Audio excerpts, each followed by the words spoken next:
UP और उत्तराखंड की खबरों के लिए एबीपी गंगा को सब्सक्राइब करें और बेल आइकन दबाएं।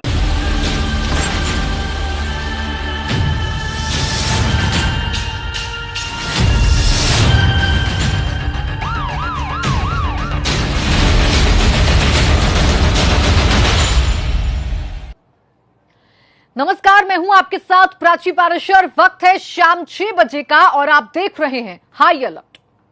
जब जब वर्दी पर दाग ढूंढे जाएंगे तो कानपुर वाले सबसे ऊपर पाए जाएंगे। वजह है एक के बाद एक नया खेल। एक बार फिर कटघरे में है कानपुर की मुस्तैद पुलिस। इस बार मामला घाटमपुर का है, जहां जुए के खेल में खाकी की बंदूक से गोली निकलने का आरोप लगा है। आरोप है कि पुलिस की गोली से जुए में बैठे एक शख्स की मौत हुई है और अगर ये सच है तो सवाल जरूर पूछा जाएगा कि बंदूक है तो क्या कहीं भी चलाएंगे।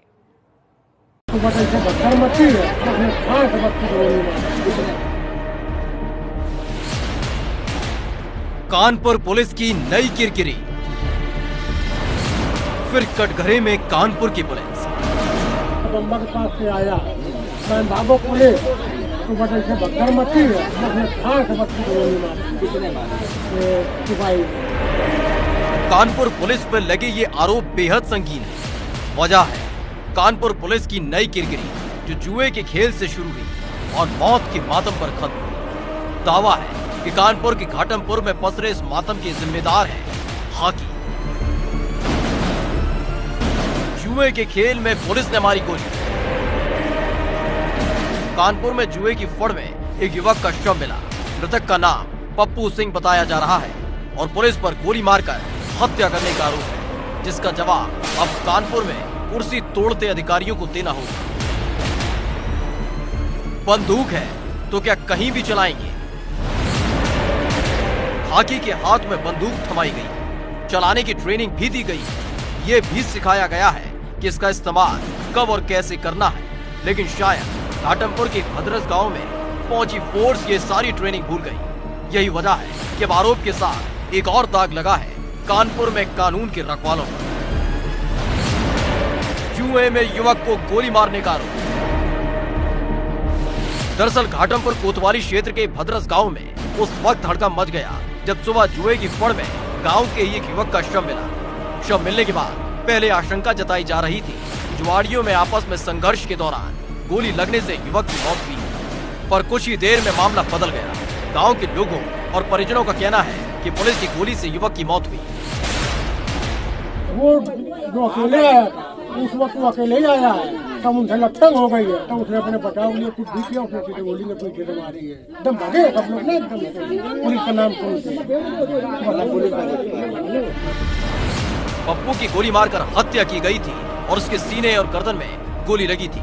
मृतक पप्पू वाजपेयी समाजवादी पार्टी का सक्रिय कार्यकर्ता बताया जा रहा है। पप्पू बीती रात गांव के ही रहने वाले दुर्गा सिंह के साथ गांव के बाहर जुआ खेलने गया था।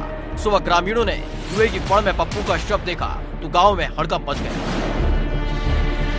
कल रात में लोगों का कहना है, जो गांव वालों से बात हुई या पुलिस के और अधिकारियों से बात हुई, आसपास लोगों से बात हुई, कि रात में संभवतः यहाँ कुछ लोग जुआ खेल रहे थे और दो तरह की उसमें से सूचनाएं आ रही। एक तो ये सूचना आ रही कि जब ये जुआ खेल रहे थे तो उसके बाद कोई आपस में बहसबाजी हुई, लेकिन गांव वालों की तरफ से एक ये भी सूचना आ रही है कि जब यहाँ पे लोग जुआ खेल रहे थे तो सादी वर्दी में कुछ लोग आए, जिनके बीच में इनमें आपस में झड़प हुई। झड़प होने के बाद एक कोई राउंड फायर हुआ और सुबह यहाँ पे डेड बॉडी मिली थी। डेड बॉडी को पोस्टमार्टम के लिए भेजा गया। उसका नाम पप्पू वाजपेयी गाँव का 40-45 साल का आदमी है और ये बात संज्ञान में आई है। अभी इन दोनों एलिगेशंस को प्रॉपरली इंक्वायर किया जा रहा है। एक सीनियर ऑफिसर इसको इंक्वायर कर रहे हैं।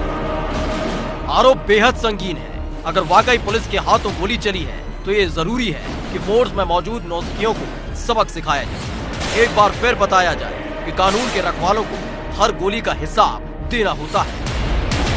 आज रात में एक 45 वर्षीय युवक की गोली लगने से मृत्यु हो गई है। इस संबंध में कुछ गांव वालों द्वारा थाना घाटमपुर के एक सब इंस्पेक्टर और एक कांस्टेबल पे भी आरोप लगाया जा रहा है। हम इसकी प्रॉपर इन्वेस्टिगेशन कर रहे हैं, जांच कर रहे हैं और जो सही तथ्य मिलेगा उसके अनुसार हम कड़ी विधिक कार्रवाई करेंगे। इस संबंध में अभी पीड़ित पक्ष की ओर से प्रहरी लाना शेष है। प्रहरी मिलने पर भी जो भी उसमें आरोप रहेगा उसकी हम प्रॉपर जांच करेंगे, इन्वेस्टिगेशन करेंगे और तदनुसार अपनी विधिक कार्रवाई करेंगे।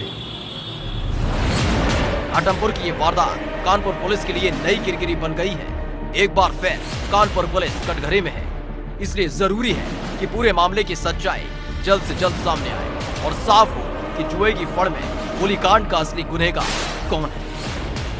प्रभात अवस्थी, कानपुर, एबीपी गंगा।